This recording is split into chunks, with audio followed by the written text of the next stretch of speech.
Apron Strings is a story about the Mackey family over a 3-year period starting in 1957. It's Sally Mackey is 7 years old. She has an older sister, Stuart, a younger sister, Helen. She has a brother, Gordy, and a brother, Dennis. Her parents are Jenny and Joe. The two main characters are Sally and Ethel, the family's black maid. Ethel was absolutely the most important person in Sally's life. She taught Sally how to become a person. Apron Strings is about a real relationship. The story is made up, but it follows along my relationship with our family's maid, Lottie. Lottie taught me about love. She taught me, she saw beyond. She was a beautiful woman who saw beyond color, saw beyond what separated us, what made us different, and helped me learn to see what made us alike. Lottie taught me from a really early age that love was really important. You didn't have to look just right. You didn't even have to act just right. She gave me the space to be just who I was. In our family, if you were a child or if you were the help, you were meant to, if you were seen at all, you were not to be heard. So in my family, the idea for the children and the help was to be seen and not heard. So I wrote my book based on that idea that children shouldn't be seen or heard, and I gave both the child and the help a voice. And so I have dual narrators in this book because I thought it would be fun to hear what they had to say. As a child, I know I had a lot to say, and I suspect Lottie did too. This book is not about race. I used racism and the desegregation that was going on at the time as a backdrop to highlight the drama that was going on inside the house.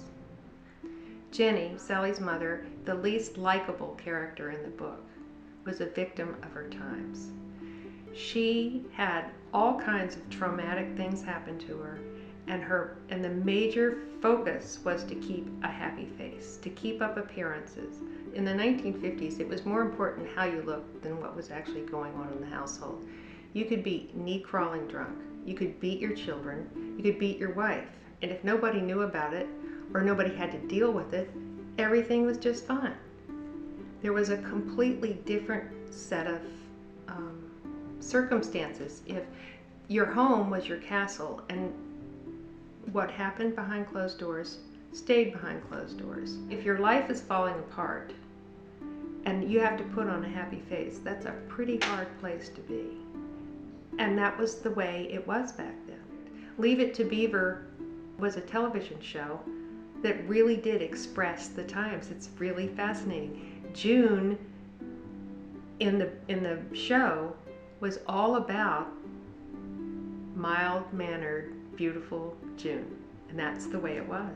This might actually help us understand the situation as far as Jenny is concerned. She didn't have too many outs. She didn't have as many options as we did.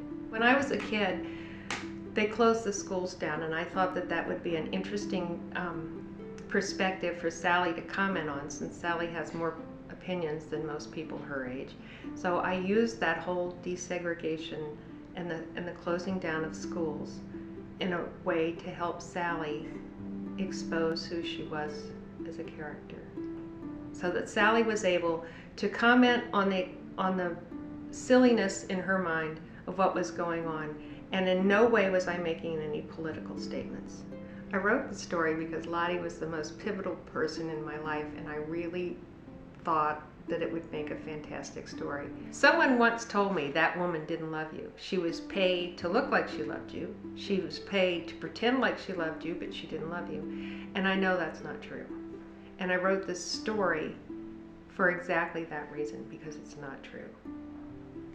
I've never read much about this relationship, one that I think is quintessentially Southern, and I thought somebody should write about it, so I did.